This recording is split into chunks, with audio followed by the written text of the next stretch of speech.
Innal hamdalillah nahmaduhu wa nasta'inuhu wa nastaghfiruh wa na'udzu billahi min shururi anfusina wa min sayyiati a'malina may yahdihillahu fala mudilla lahu wa may yudlil fala hadiya lahu wa asyhadu an la ilaha illallah wahdahu la syarika lahu wa asyhadu anna Muhammadan abduhu wa rasuluh sallallahu alaihi wa ala alihi wasallam. Ya ayyuhalladzina amanu taqullaha haqqa tuqatih wa la tamutunna illa wa antum muslimun. Ya ayyuhan nasu taqu rabbakumul ladzi khalaqakum min nafsin wahidah wa khalaqa minha zawjaha وبث منهما رجالا كثيرا ونساء واتقوا الله الذي تساءلون به والأرحام إن الله كان عليكم رقيبا يا أيها الذين آمنوا اتقوا الله وقولوا قولا سديدا يصلح لكم أعمالكم ويغفر لكم ذنوبكم وَمَن يُطِعِ اللَّهَ وَرَسُولَهُ فَقَدْ فَازَ فَوْزًا عَظِيمًا أَمَّا بَعْدُ فَإِنَّ أَصْدَقَ الْحَدِيثِ كِتَابُ اللَّهِ وَخَيْرَ الْهَدْيِ هَدْيُ مُحَمَّدٍ صَلَّى اللَّهُ عَلَيْهِ وَسَلَّمَ وَشَرَّ الْأُمُورِ مُحْدَثَاتُهَا وَكُلُّ مُحْدَثَةٍ بِدْعَةٌ وَكُلُّ بِدْعَةٍ ضَلَالَةٌ وَكُلُّ ضَلَالَةٍ فِي النَّارِ ثُمَّ مَا بَعْدُ Ikhwatal Islam rahimani wa rahimakumullah. Sudah selayaknya bagi kita memanjatkan puji syukur kepada Allah Subhanahu wa taala atas segala karunia nikmat-Nya sehingga di kesempatan kali ini kita bisa menjalankan salah satu kewajiban kita, ibadah salat Jumat dalam keadaan aman dan tenang. Salawat serta salam semoga tetap tercurah limpahkan kepada Nabi kita Muhammad sallallahu alaihi wasallam, kepada keluarganya, para sahabatnya, dan sekalian umatnya yang mengikuti beliau dengan baik sampai dengan hari kiamat. Seorang khatib senantiasa mewasiatkan takwa di atas mimbar-mimbarnya agar kita menjalankan apa yang diperintahkan oleh Allah dan menjauhi larangannya. Jemaah kaum muslimin rahimani wa rahimakumullah. Di kesempatan sebelumnya khatib telah membahas fitnah kubur dan nikmat kubur. Maka di kesempatan yang singkat ini khatib akan melanjutkan, yakni tentang azab kubur. Lalu bagaimanakah gambarannya? Yang pertama, Allah Subhanahu wa taala berfirman di dalam surat Ghafir ayat ke-45. A'udzu billahi minasyaitonir rajim. An-naru yu'raduna 'alaiha ghuduwwan wa 'ashiyyan wa yawma taqumus sa'atu adkhilu ala fir'auna asyaddal 'adzab. Jika kita melihat tafsir Al-Muyassar berkenaan dengan ayat ini, maka yang kita dapati adalah laqad asabahumul gharqu wa halaku thumma yu'adzabuna fi kuburihim. Berkaitan dengan Fir'aun bersama kaumnya. Pada mulanya mereka ditenggelamkan lalu binasa. Kemudian di kuburnya mereka diadab. Haitsun naru yu'raduna 'alaiha sabahan wa masa'an. Tatkala neraka dihadapkan kepada mereka pada waktu pagi dan petang hari. Wa yauma taqumus saah, dan tatkala hari kiamat dibangkitkan, yuqal, dikatakan kepadanya, adkhilu ala fir'auna an-nar jazaa'an maqtarafuhu min a'malis su'. Masukkanlah Fir'aun bersama kaumnya ke dalam neraka. Itu sebagai akibat balasan dari apa yang sudah mereka lakukan dari perbuatan buruk. Di penghujung penjelasan ini, hadhil ayah aslun fi isbati adabil qabr. Ayat ini merupakan dasar tentang benarnya azab kubur. Dan yang kedua, berkaitan dengan orang-orang munafik. Allah pun telah berfirman di dalam surat At-Taubah ayat ke-101. Sanu'adzibuhum haula'il munafiqina marratain thumma yuradduna ila 'adzabin 'adzim. Imam At-Tabari rahimahullah menjelaskan di dalam tafsirnya, sanu'adzibu haula'il munafiqina marratain. Kami akan mengazab orang-orang munafik itu 2 kali. Ihdahuma fid dunya wal ukhra fil qabr. Salah satunya di dunia dan yang keduanya di kubur.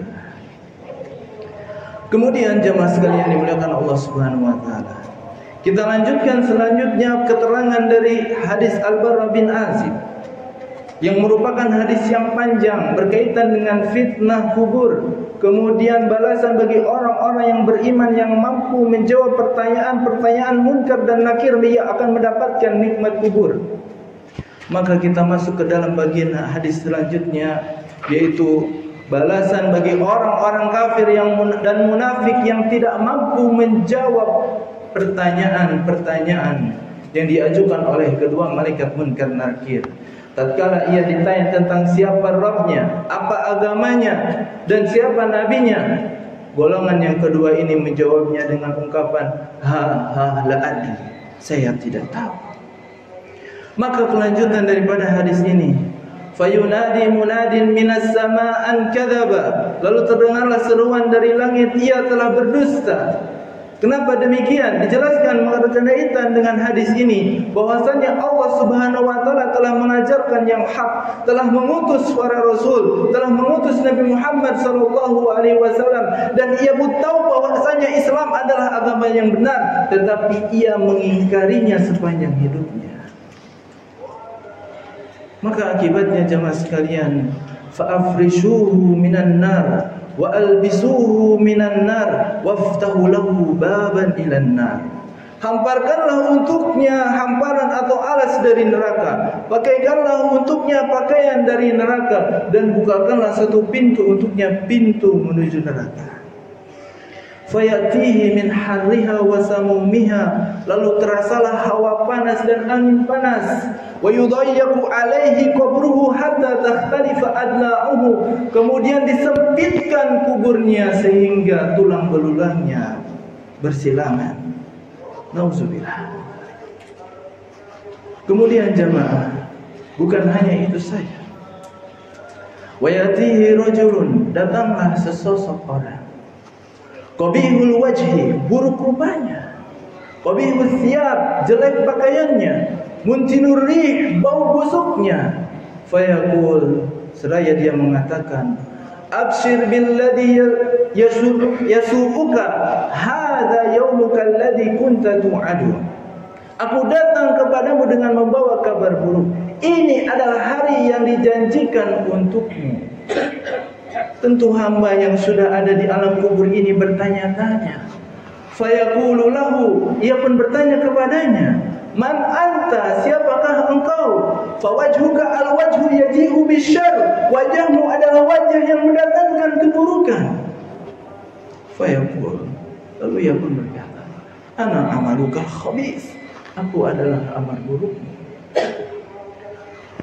Oleh karenanya, jamaah sekalian dimuliakan Allah Subhanahu wa taala, Nabi kita sallallahu alaihi wasallam memerintahkan kita untuk meminta perlindungan kepada Allah Subhanahu wa taala agar kita terhindar dari azab kubur.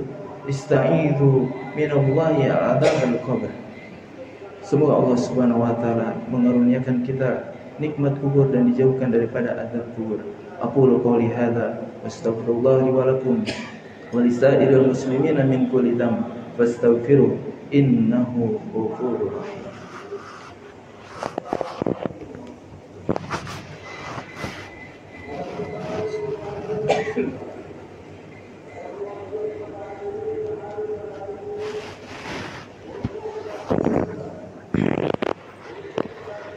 Alhamdulillahi rabbil alamin, wassalatu wassalamu ala nabina Muhammadin wa ala alihi wa sahbihi ajma'in wa man tabi'ahum bi ihsanin ila yaumiddin. Usikum wa nafsi bitaqwallah faqad fazal muttaqun. Amma ba'd. Kaum muslimin rahimani wa rahimakumullah. Maka di kesempatan khutbah yang kedua ini, khatib menyimpulkan kembali bahwasanya orang-orang kafir ataupun munafik yang tidak mampu menjawab pertanyaan-pertanyaan yang diajukan oleh malaikat munkar dan nakir di alam kubur, maka ia akan mendapatkan azab kubur, berupa dia akan dihamparkan atau diberikan alas dari neraka, pakaian dari neraka, dan dibukakan satu pintu menuju neraka, sehingga terasa hawa panas dan angin panas. Dan bukan hanya itu saja, kuburannya disempitkan sehingga tulang-tulangnya berantakan. Kemudian lebih daripada itu, amal-amal buruk yang ia lakukan di dunia Allah wujudkan dengan seseorang yang akan menemaninya di alam kubur, berupa wajahnya buruk, pakaiannya buruk, dan bau busuknya. Sampai kapan jemaah? Ila waqtil hisab. Oleh karenanya kita perlu mengamalkan salah satu doa yang diajarkan oleh Nabi kita Muhammad SAW di penghujung salam kita, sebelum kita tahiyatul akhir di penghujung salamnya. Maka di antara bentuk doanya adalah sebagai berikut: Allahumma inni a'udzubika min adzabi jahannam wa min adzabil qabr wa min fitnatil mahya'i wal mamat wa min syarri fitnatil masiihid dajjal. Rawahu Bukhari wa Muslim. Semoga ini bisa kita amalkan, meskipun amalannya sunnah, kita berusaha untuk mengamalkannya. Mudah-mudahan jika hari itu tiba, Allah Subhanahu wa taala mengaruniakan kepada kita kemudahan untuk menjawab fitnah kubur, dikaruniakan untuk mendapatkan nikmat kubur, dan dijauhkan daripada azab kubur. Amin ya Allah ya rabbal alamin. Innallaha wa malaikatahu yusholluna 'alan nabi ya ayyuhalladzina amanu shallu 'alaihi wa sallimu taslima. Allahumma shalli wa sallim 'ala nabiyyina Muhammad wa 'ala ali Muhammad kama shallaita 'ala Ibrahim wa 'ala ali Ibrahim innaka Hamidum Majid. Wa barik 'ala Muhammad wa 'ala ali Muhammad kama barakta 'ala Ibrahim wa 'ala ali Ibrahim innaka Hamidum Majid. Allahumma ighfir lil muslimina wal muslimat wal mu'minina wal mu'minat al ahya'i minhum wal amwat innaka sami'un qaribun mujibu da'wati qadi hajat. Rabbana zalamna anfusana wa illam taghfir lana wa tarhamna lanakunanna minal khasirin. Rabbana ighfir lana wa liwalidayna warhamhuma kama rabbayana shighara. Rabbana hab lana min azwajina wa dhurriyyatina qurrata a'yun waj'alna lil muttaqina imama. Rabbana la tu'akhidna in nasina aw akhtana. Rabbana wa la tahmil 'alaina isran kama hamaltahu 'alal ladzina min qablina. Rabbana wa la tuhammilna ma la taqata lana bih. Wa'fu 'anna waghfir lana warhamna anta maulana fansurna 'alal qaumil kafirin. Rabbana atina fid dunya hasanah wa fil akhirati hasanah wa qina 'adzaban nar. Subhana rabbika rabbil 'izzati amma yasifun wa salamun 'alal mursalin walhamdulillahi rabbil alamin. Ibadallah, innallaha ya'murukum bil adli wal ihsan wa ita'i dzil qurba wa yanha 'anil fahsya'i wal munkari wal baghi ya'idzukum la'allakum tadhakkarun. Wa la dzikrullahi akbar wallahu ya'lamu ma tasna'un. Aqimissalah.